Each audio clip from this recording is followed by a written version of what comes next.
തദ്ദേശ സ്വയംഭരണ സ്ഥാപനങ്ങൾ വഴി ലഭിക്കുന്ന സേവനങ്ങൾ ഓഫീസുകളിൽ പോകാതെ തന്നെ ഓൺലൈനായി ലഭിക്കുന്നതിനുള്ള കെ സ്മാർട്ട് പദ്ധതി അവതരിപ്പിച്ചിരിക്കുകയാണ് കേരള സർക്കാർ. എന്താണ് കെ സ്മാർട്ട്, എന്തെല്ലാം സേവനങ്ങളാണ് നമുക്ക് കെ സ്മാർട്ടിലൂടെ ലഭിക്കുന്നത്, എങ്ങനെയാണ് കെ സ്മാർട്ടിൽ രജിസ്റ്റർ ചെയ്യുന്നത് തുടങ്ങിയ കാര്യങ്ങളാണ് ഇന്നത്തെ വീഡിയോയിലൂടെ നമ്മൾ നോക്കാനായിട്ട് പോകുന്നത്. വീഡിയോയിലേക്ക് പോകുന്നതിന് മുമ്പ് ഈ ചാനൽ അപ്ലോഡ് ചെയ്യുന്ന ഇത്തരത്തിലുള്ള വീഡിയോസും നിങ്ങൾക്ക് യൂസ്ഫുൾ ആകുമെങ്കിൽ ചാനൽ സബ്സ്ക്രൈബ് ചെയ്യുക, തൊട്ടടുത്തുള്ള ബെൽ ഐക്കണുകൾ എനേബിൾ ചെയ്യുക, വീഡിയോ ലൈക്ക് ചെയ്യുവാനും ഷെയർ ചെയ്ത ഇൻഫർമേഷൻ നിങ്ങളുടെ സുഹൃത്തുക്കളിലേക്ക് എത്തിക്കുവാനും മറക്കരുത്. ഡെയിലി അപ്ഡേറ്റ്സ് ലഭിക്കുന്നതിന് വേണ്ടി നമ്മുടെ ഇൻസ്റ്റാഗ്രാം, ഫേസ്ബുക്ക് പേജ് കൂടെ ഫോളോ ചെയ്തേക്കുക. പൊതുജനങ്ങൾക്ക് സർക്കാർ സേവനങ്ങൾ ലഭിക്കുന്ന പതിവ് രീതിക്കാണ് കെ സ്മാർട്ട് പദ്ധതിയിലൂടെ മാറ്റം വന്നിരിക്കുന്നത്. തദ്ദേശ വകുപ്പിന് കീഴിൽ വരുന്ന വിവിധ സേവനങ്ങൾ നിങ്ങളുടെ വിരൽത്തുമ്പിൽ എത്തിക്കുകയാണ് കെ സ്മാർട്ട് പദ്ധതിയിലൂടെ സർക്കാർ ലക്ഷ്യമിടുന്നത്. ഓഫീസുകൾ കയറിയിറങ്ങി സമയം നഷ്ടപ്പെടുത്താതെ അഴിമതിരഹിതമായി തദ്ദേശ വകുപ്പിന് കീഴിൽ വരുന്ന എല്ലാ സേവനങ്ങളും ഓൺലൈനായിട്ട് ജനങ്ങളിലേക്ക് എത്തിക്കാനാണ് സർക്കാർ ഈ പദ്ധതിയിലൂടെ ഉദ്ദേശിക്കുന്നത്. പ്ലേ സ്റ്റോറിലും ആപ്പിൾ സ്റ്റോറിലും ലഭ്യമായിട്ടുള്ള കെ സ്മാർട്ടിന്റെ മൊബൈൽ ആപ്ലിക്കേഷൻ വഴിയും കെ സ്മാർട്ടിന്റെ വെബ് പോർട്ടൽ വഴിയുമാണ് വിവിധ സേവനങ്ങൾ സർക്കാർ ജനങ്ങളിലേക്ക് എത്തിക്കുന്നത്. ആദ്യഘട്ടത്തിൽ മുനിസിപ്പാലിറ്റികളിലും കോർപ്പറേഷനുകളിലുമാണ് കെ സ്മാർട്ടിന്റെ സേവനം ലഭ്യമാകുക.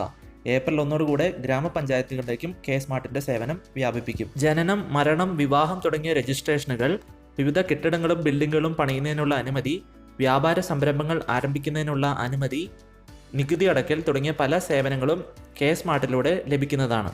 വിദേശത്തിരുന്ന് പോലും കെ സ്മാർട്ടിന്റെ സേവനം പ്രയോജനപ്പെടുത്തി രജിസ്ട്രേഷനുകളും സർട്ടിഫിക്കറ്റുകളും നേടിയെടുക്കാനായിട്ട് സാധിക്കും. സേവനങ്ങൾ നേടിയെടുക്കുക മാത്രമല്ല, നമ്മുടെ പരാതികൾ അറിയിക്കാനുള്ള സൗകര്യവും കെ സ്മാർട്ടിൽ ഒരുക്കിയിട്ടുണ്ട്. ഏറ്റവും പ്രധാനപ്പെട്ട കാര്യം, കെ സ്മാർട്ട് മൊബൈൽ ആപ്പിൽ നമ്മുടെ ഭൂമി സ്കാൻ ചെയ്യാൻ സാധിക്കുമെന്നുള്ളതാണ്. അതുവഴി പരിസ്ഥിതി ലോല മേഖലയാണോ, റെയിൽവേ സോണിൽ വരുന്നതാണോ, കെട്ടിടം പണിയാനുള്ള അനുമതി ഉണ്ടോ തുടങ്ങിയ കാര്യങ്ങളെല്ലാം നമുക്ക് അറിയാൻ സാധിക്കുന്നതാണ്. ഇനി കെ സ്മാർട്ടിൽ എങ്ങനെയാണ് രജിസ്റ്റർ ചെയ്യുന്നതെന്ന് നോക്കാം. അതിനുവേണ്ടി ksmart.lsgkerala.gov.in എന്ന വെബ്സൈറ്റ് ഓപ്പൺ ചെയ്യുക. പ്ലേ സ്റ്റോറിൽ നിന്ന് കെ സ്മാർട്ട് എന്ന മൊബൈൽ ആപ്ലിക്കേഷൻ ഡൗൺലോഡ് ചെയ്തും നിങ്ങൾക്ക് രജിസ്ട്രേഷൻ പൂർത്തീകരിക്കാവുന്നതാണ്. മുകളിലായി കാണുന്ന രജിസ്റ്റർ എന്ന ബട്ടൺ ക്ലിക്ക് ചെയ്യുക. ആധാർ കാർഡ് ഉപയോഗിച്ചാണ് കെ സ്മാർട്ടിൽ രജിസ്ട്രേഷൻ നടത്തേണ്ടത്.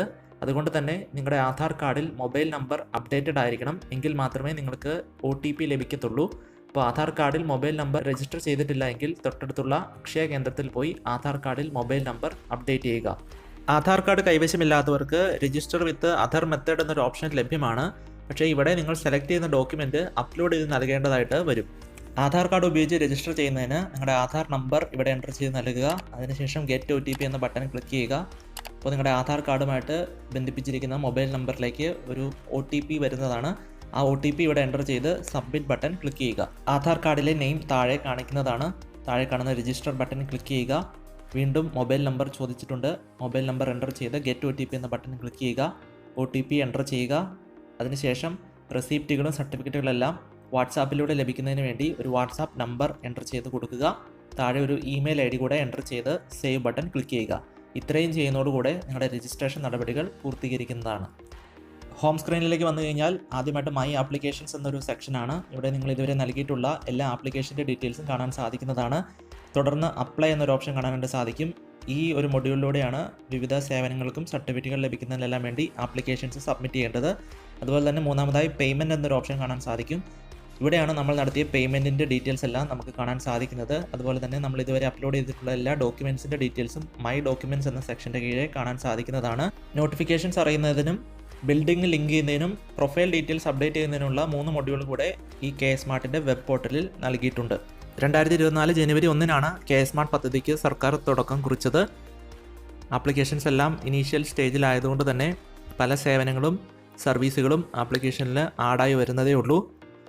ഇപ്പോൾ പുതിയ സേവനങ്ങളും സർവീസുകളും ആഡായി വരുന്ന മുറയ്ക്ക് എങ്ങനെയാണ് കെ സ്മാർട്ട് ആപ്ലിക്കേഷൻ വഴി വിവിധ സർട്ടിഫിക്കറ്റുകൾക്കും സേവനങ്ങൾക്കും അപ്ലൈ ചെയ്യുന്നത് എന്നതിനെക്കുറിച്ചുള്ള വീഡിയോസ് എല്ലാം നമ്മുടെ ചാനലിൽ അപ്ലോഡ് ചെയ്യുന്നതാണ്. അപ്പോൾ നിങ്ങൾ ഇതുവരെ ഈ ചാനൽ സബ്സ്ക്രൈബ് ചെയ്തിട്ടുണ്ടെങ്കിൽ ചാനൽ സബ്സ്ക്രൈബ് ചെയ്യുക. എങ്കിൽ മാത്രമേ ഞങ്ങൾ അപ്ലോഡ് ചെയ്യുന്ന വീഡിയോസിൻ്റെ നോട്ടിഫിക്കേഷൻ നിങ്ങൾക്ക് ലഭിക്കത്തുള്ളൂ. അതുപോലെ തന്നെ ഈ വീഡിയോ നിങ്ങൾക്ക് യൂസ്ഫുൾ ആയെങ്കിൽ വീഡിയോ ഒന്ന് ലൈക്ക് ചെയ്യുക. ഷെയർ ചെയ്ത ഇൻഫർമേഷൻ നിങ്ങളുടെ സുഹൃത്തുക്കളിലേക്ക് കൂടെ എത്തിക്കുക. മറ്റൊരു വീഡിയോയുമായി വീണ്ടും കാണാം. അതുവരേക്കും നന്ദി.